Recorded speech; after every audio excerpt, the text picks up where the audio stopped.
Olá, eu sou a Catarina Marcolin e este é o podcast do Bate-Papo com Netuno. O episódio de hoje se chama Mergulho para a Vida na Escuridão, uma pesquisa nas profundezas do mar. O texto original foi escrito por Camila Negrão Signori e publicado em fevereiro de 2016 na seção Vida de Cientista do blog Bate-Papo com Netuno.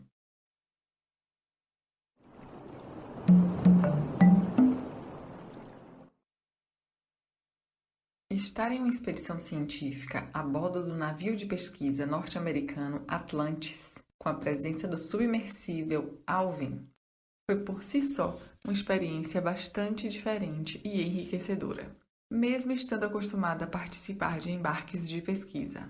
Eu já embarquei algumas vezes na plataforma continental Italude do litoral sul e sudeste brasileiro. Atravessei o Oceano Atlântico Sul, desde a África até o Brasil. E também naveguei 3 vezes em águas do Oceano Austral, no entorno da Península Antártica.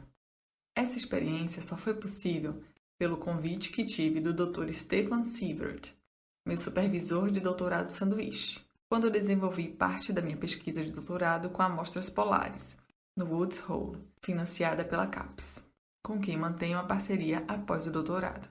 Stefan foi o coordenador científico desse embarque, com um projeto financiado pela agência norte-americana NSF, National Science Foundation.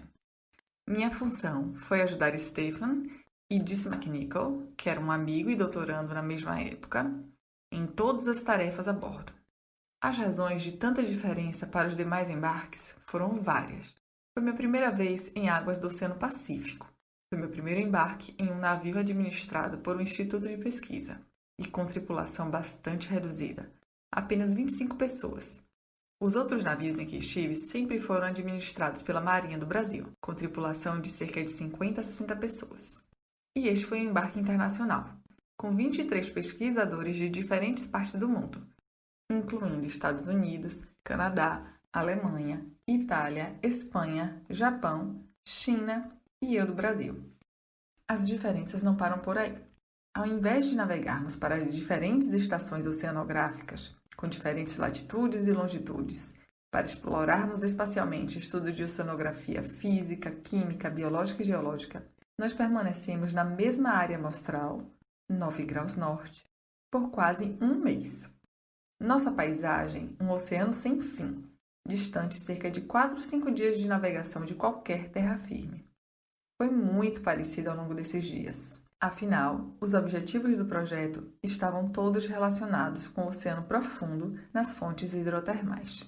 Ao invés das tradicionais garrafas de Niskin, normalmente acopladas ao sistema ACTD Rosette, que nos permite coletar água de diferentes profundidades, selecionadas de acordo com as diferentes massas de água, para este embarque nós usamos o famoso submersível Alvin, com mergulhos diários a mais de 2.500 metros de profundidade.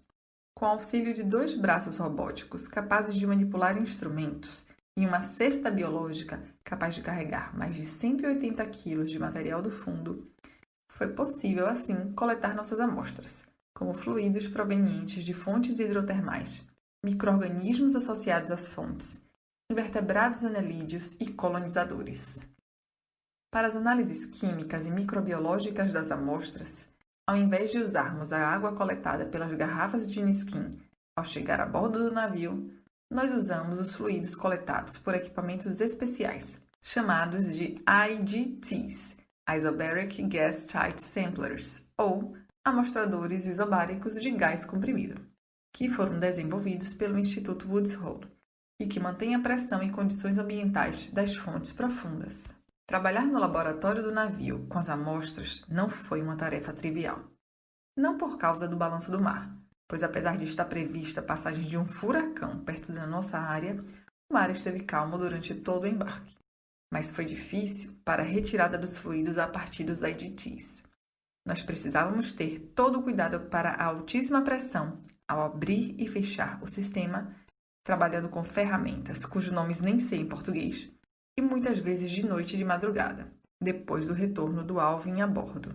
Era muita engenhoca para retirarmos 150 ml de líquido hidrotermal para depois seguirmos os tradicionais protocolos de laboratório, para diferentes objetivos, como a extração de DNA dos micro-organismos, medição de gases, como hidrogênio e sulfeto, medições do processo de quimiossíntese, contagem e cultivo de micro-organismos, fora outros experimentos de incubações, usando diferentes temperaturas e adição de nutrientes. Ter a chance de mergulhar tão profundo era um de meus sonhos quase impossíveis como oceanógrafa, que se tornou realidade em 14 de novembro de 2014. Logo que o Alvin foi lançado na água através do guincho do Atlantis e suspenso por um gigantesco e robusto cabo, sentimos um leve balanço nas águas superficiais do Pacífico. E após a última checagem dos 2 mergulhadores, que descem junto ao topo do submersível, em um breve adeus e desejo de boa sorte, assinado pelas escotilhas, nós começamos a travessia para o mar profundo. Os primeiros 100 metros de coluna d'água eram de cor turquesa belíssima, e logo após os 300 metros de profundidade, tudo se tornou completamente escuro e calmo. Ao passarmos a zona de mínimo de oxigênio, de 300 até cerca de 800 metros, que é o local na coluna de água onde a concentração de oxigênio é mínima, devido principalmente ao processo de respiração, organismos bioluminescentes começaram a aparecer, flutuando em contraste com a água negra. Após 1h30 de descida muito suave, como se eu estivesse sentada no sofá da sala, o piloto Phil Fort, tão sereno quanto a nossa descida, acendeu os holofotes de LED do Alvin e um novo mundo surgiu sob meus olhos.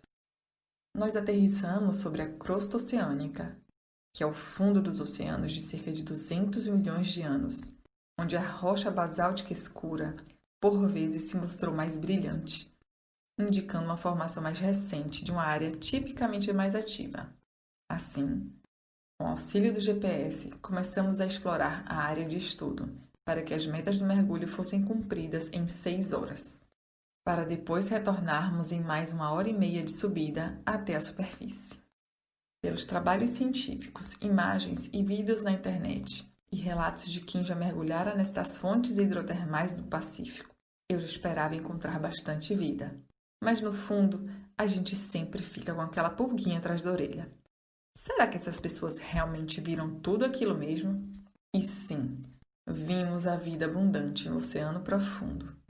Muitos caranguejos pequenos e brancos, justificando o nome dessa região, Crab Spa.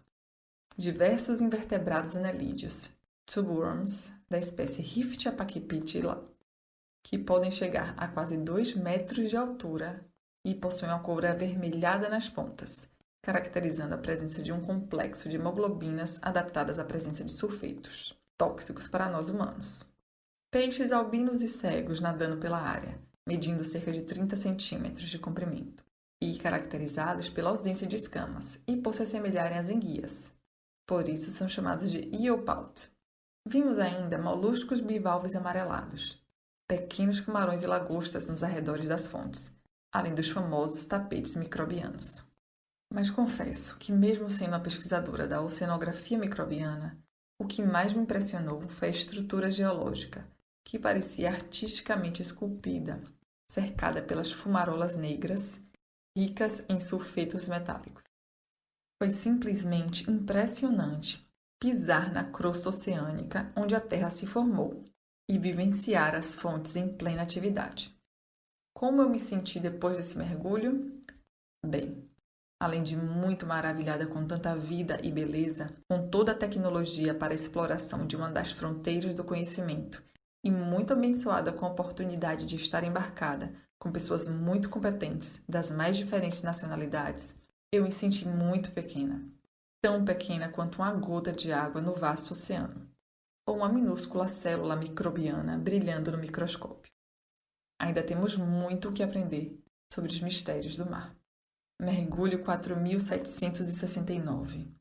Uma experiência que eu jamais vou esquecer. Às vezes, quando me pego pensando sobre esse mergulho, custa-me acreditar que um dia eu estive lá.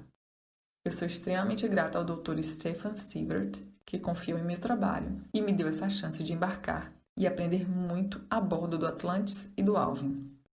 Também agradeço a todos os colegas cientistas e a competente tripulação, por compartilharem essa experiência comigo e por todos os esforços e duro trabalho para conseguirmos desbravar a vida na escuridão.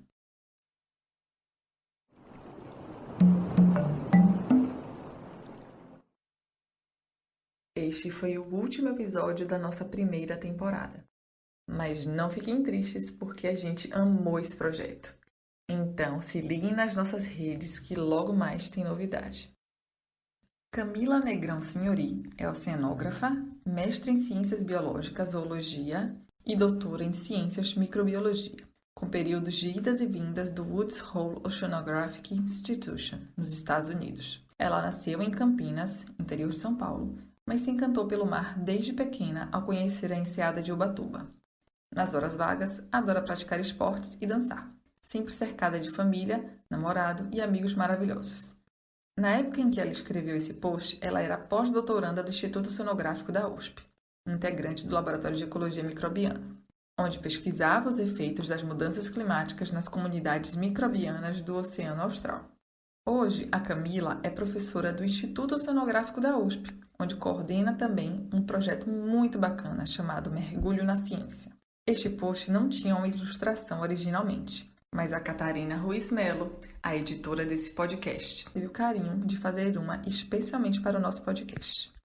Espero que vocês tenham gostado e continuem nos ouvindo. Na descrição do episódio tem os links para as postagens originais e para as nossas redes sociais e das autoras ou autores de cada texto. Nós adoraríamos ouvir sua opinião sobre o episódio de hoje. Então não deixem de fazer comentários, críticas e sugestões nas nossas redes. Você nos encontra no Facebook e Instagram como Bate-Papo com Netuno. Um forte abraço e até a próxima! Esse podcast foi narrado por Catarina Marcolin e editado por Catarina Mello. Esta é uma produção Bate-Papo com Netuno.